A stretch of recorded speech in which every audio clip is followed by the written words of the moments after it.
If we call upon you, the word.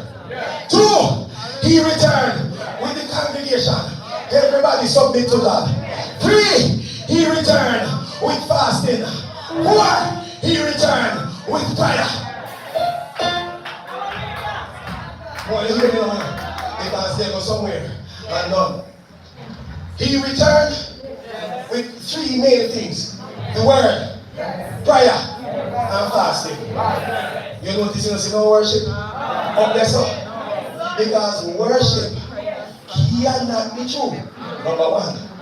Without the word, prayer, and fasting. That's number 1.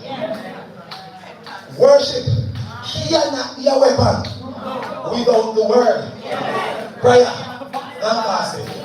Alright. We should go to it now. So you can't tell me about when you come to church, you worship God and you're like, chaka chaka about it. You can't win nothing this time. Worship is the last thing. You have to get the word first. You see, before the word can comfort you, the word must confront you. And I know some people lose it. They feel the confrontation of the word. You need the word first. So you pick up the word and then say to God, God, you say. And then pray.